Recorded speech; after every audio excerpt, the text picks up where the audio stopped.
Hi everyone, আজকের এই ভিডিওতে আমরা যাব ইকো পার্ক। এবং আমরা এর আগে অনেকবার ইকো পার্ক গিয়েছি, কিন্তু এর আগে আমরা দুজন গিয়েছি। আজকে মাসি, মেসোমশাই এবং মেসোমশাইয়ের মা একসাথে যাব, ওরা কোনো দিন যায়নি।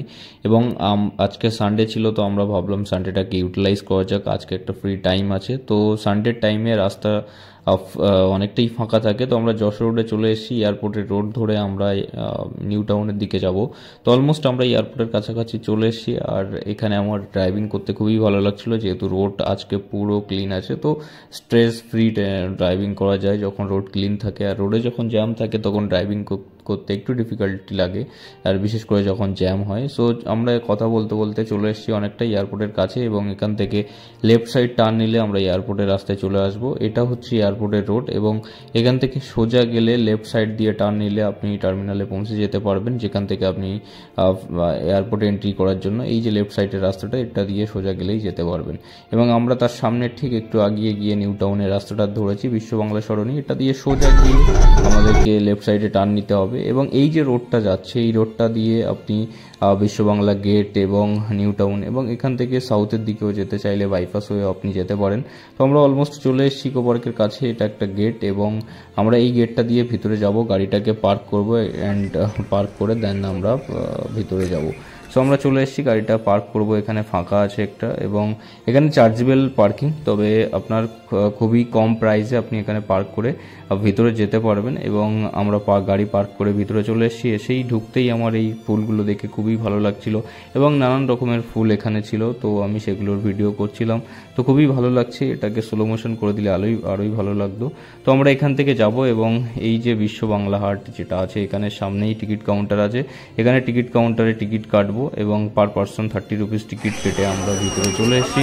এবং ভিতরে চলে আসার পরে এই যে আজকে সানডের যে মনোরম পরিবেশ, এবং ইকো পার্কের ভিতরে সময় কাটানোর জন্য একটা খুবই ভালো জায়গা।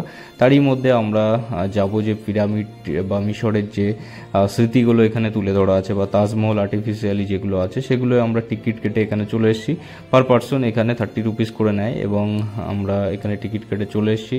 আর এখানে মিশরের কিছু পুরানো স্মৃতি, ইতিহাস এখানে ঐতিহ্য ফুটিয়ে তোলা আছে, এবং আমরা এখানে একটু ঘুরবো। এবং যেহেতু মাসি মেসোমশাইরা এর আগে আসেনি, তো সেহেতু আমি ভাবলাম যে ওদেরকে একটু ঘুরিয়ে দেখিয়ে দিই। যেহেতু আমাদের এর আগে অনেকবার দেখা আছে, তো সেহেতু আমার অতটা ইন্টারেস্টেড নেই দেখার জন্য, তবুও ওরা এসেছিলো, তো ওদের সাথে ঘুরতেই হলো। তো দেখতে খুবই ভালো লাগছিল, আমি ভাবলাম এসেছি যখন ভিডিওটা করেই নিই।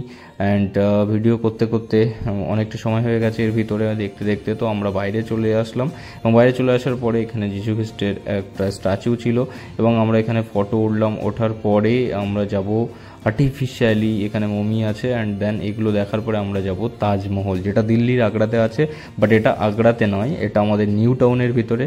নিউ টাউন পার্কে আসলে আপনি আগ্রাও ভিজিট করতে পারেন, এবং এখানে এসে ফটো তুলতে পারেন। খুবই ভালো জায়গা ফটো তোলার জন্য। এবং এখান থেকে আমরা এই উপরে যাব একটু, অ্যান্ড উপরে গিয়ে নিচের ভিউটাকে দেখাবো। নিচের ভিউটা উপর থেকে দেখতে খুব ভালো লাগে। এবং আজকে যেহেতু সানডে, সেহেতু অনেক লোকই আজকে ভিজিট করেছিল। এবং নিউ টাউন আমি যতবারই আসি আমি দেখেছি এখানে অনেক মানুষই ভিজিট করে থাকে, এবং নানান ধরনের মানুষ, বাইরের দেশের মানুষও এসে থাকে। কারণ নিউ টাউন একটা কলকাতার ভিতরে ট্যুরিস্ট প্লেস একটা, যেটা খুবই হিউজ পরিমাণে এখানে মানুষ আসে। এবং এখানে একটা গার্ডেন ছিল। সো আজকে গার্ডেনটা এখানে যে গার্ডেনটা আছে, গার্ডেনটার টিকিট আছে, বাট আজকে ফ্রি ছিল সানডেতে, আমি জানি না, আজকে খুলে রেখেছিল। তো আমরা ভিতরে গিয়েছিলাম, এবং দেন আমরা চলে এসেছি লেক সাইডের দিকে, যেটা আমার খুবই ভালো লাগে। অ্যান্ড এরিয়াটা এত বড় যে আমরা কভার করে উঠতে পারিনি পুরোটা, তো হাঁটাও অসম্ভব। আমরা গাড়ি নেবো ভেবেছিলাম, কিন্তু নেওয়া হয়নি। আজকে আমরা অতটা হাঁটতে পারিনি। আর এই সানডে করতে আমরা গিয়েছিলাম 4:30 দিকে, আমাদের হয়ে গেছিল রাত। আমরা বাড়ির দিকে ট্রাফিক হয়ে থাকে ফেরার জন্য রওনা দিয়েছি, বাট আজকে অনেকটা ফাঁকা ছিল, সেই জন্য রিল্যাক্সে গাড়ি ড্রাইভ করে আমরা যেতে পারছিলাম। এবং আমরা খুবই শীঘ্র আশা করি বাড়ি পৌঁছে যাব, যেহেতু ট্রাফিক নেই। সো আজকের এই ভিডিওটা এই পর্যন্ত। ভিডিওটা দেখার জন্য অসংখ্য ধন্যবাদ। যদি চ্যানেলটাকে সাবস্ক্রাইব করে না থাকেন, চ্যানেলটাকে সাবস্ক্রাইব করে বেল আইকনটা ক্লিক করবেন, তাহলে নেক্সট ভিডিও যখনই আমি আপলোড করব সবার প্রথমে আপনারা দেখতে পাবেন। So thank you so much once again, and দেখা হবে আরেকটা ভিডিওতে। Thank you, take care.